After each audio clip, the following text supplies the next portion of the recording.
Hello, good morning. How are you doing today? Today's the sixth day, I guess. Today's the sixth day of the month of January of 2025. And I want to welcome you to this beautiful day. I have something very important that I brought to you today to discuss with you. If you're a Christian, or you're a Muslim, or you are a traditionalist, yeah, it's all for everybody. The beginning of the year usually comes with a lot of fasting, a lot of seeking the face of God, a lot of prayers, for our mission, for our life goal, and all kinds of things. It's the time we set a target. Some people have set their targets, since last year or the previous year. But usually the first few weeks of the new year is for seeking the face of God. But I want to challenge you. You have been doing it all these years and your health hasn't changed.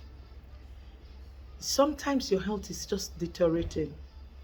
I want to challenge you to use this fasting and praying period as a period for restoration of your health. Ask me how. Do you know at the time you're fasting, or let me start with this. Scientifically, there has been proven, reports that fasting, yes, there has been a lot of reports, scientifically, medically, that fasting plays a major role in healing, in restoration of health, in, restoring wellness. Fasting is a period that you reset yourself to the default setting of the manufacturer. Now, you're depriving yourself lots of foods. You're depriving yourself pleasures. You're depriving yourself a whole lot of things. Why not convert that time to the time whereby your health, the factory setting, when God created you. The Bible says when God created man, he made him in his image, and everything God created, it was good. So your health can also be reset to the manufacturer's setting. Yeah, when men slept, the enemy came and sowed tears. When you slept, it may not really necessarily be when you slept, as in, you sleep.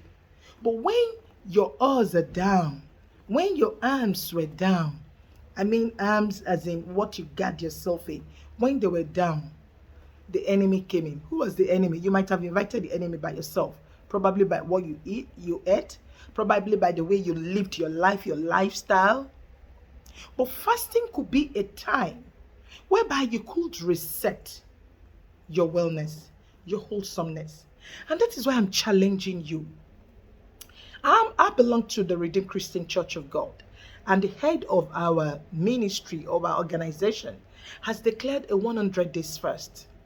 I know several churches are doing Dunamis International, Omega Fire Ministries, MFM, all manner of churches. And even if you don't belong to any church, sometimes you're setting yourself apart, that you want to pray, you want to seek the face of God, or you even want to go on retreat. Could be a business retreat. But you could convert this session, this season of fasting, this season of deprivation, self-deprivation, you could convert it to a time your health is reset. And that is why I'm launching a program. There is a 30 days program for wellness reset. There is a 60 days program, and there is a 100 days program. Do you know what? I'm just I'm not too old, neither am I young. But in my life so far, I think I've gone on 40 days fast 2 times. 40 days no food twice. And at some point I was going to work, I run my business, I'm a farmer.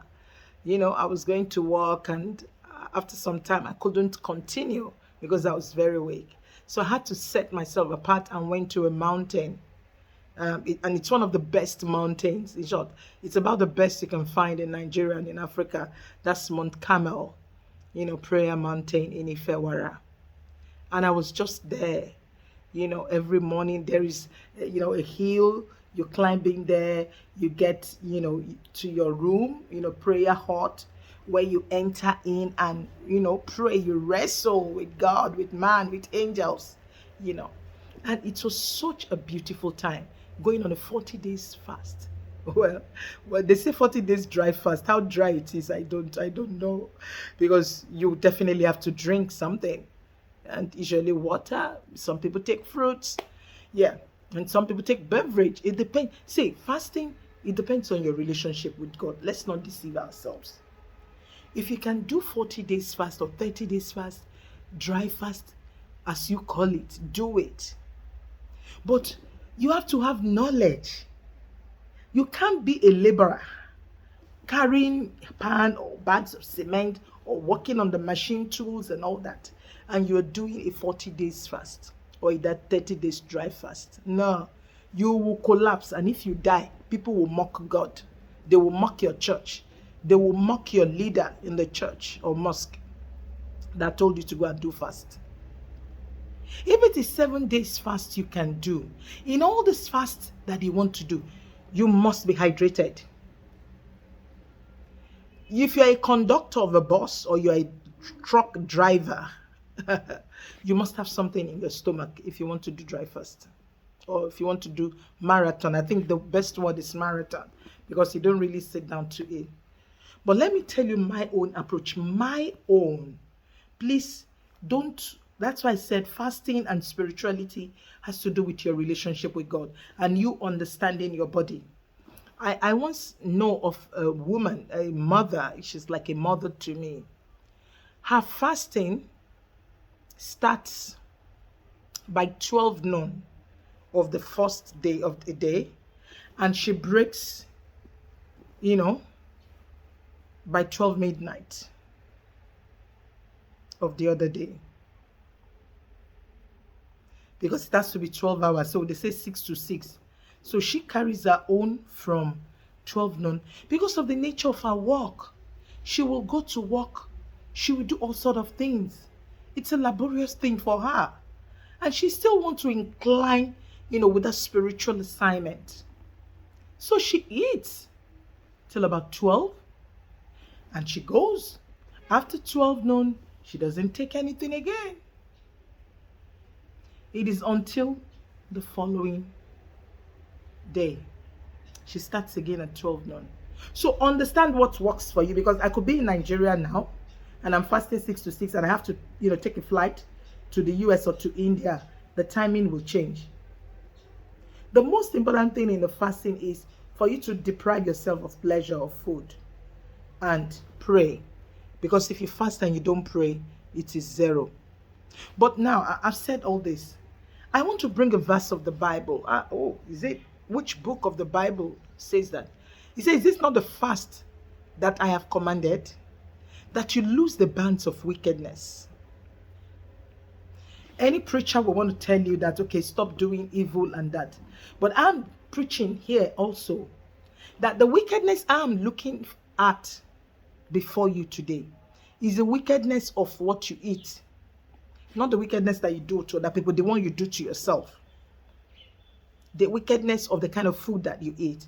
Because without sin, there is no sickness. Well, to some extent, that's what the Bible says. So something must have happened. Or another way, Jesus said it's not here. It's not about sin. Not all sicknesses have sin in it, as the underlying factor. It could be hereditary, could be some other things. So please don't quote me wrong. But what I'm saying is, the sin you commit against yourself, the wickedness you do to yourself, the wickedness of you stuffing your body with things that clog your heart, with things that block your veins, that the arteries and veins, that doesn't allow blood to circulate. Most of it comes as a result of the food that we eat. And that's why I am pleading with you.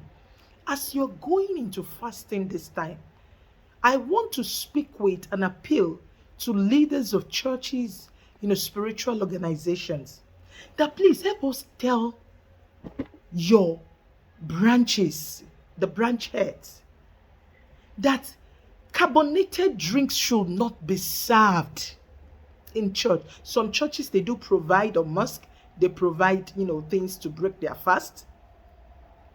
Please, nothing like that should be served. Strange sugars, added sugars, and color, and water, and preservatives, and flavor should not be served to people to break their fast. It is wickedness. Lose the band of wickedness, please. Don't serve it in the church. Puff puff, meat pie, sausage, shawarma. They are not the things you break your fast with. I don't want you to go into this fasting, and at the end of the day, the doctor will diagnose that you have one disease or the other. Or the level of disease that you are going through will be heightened. Please and please and please, break your fast the right way. Take fruits. Take fluid first. Take water first.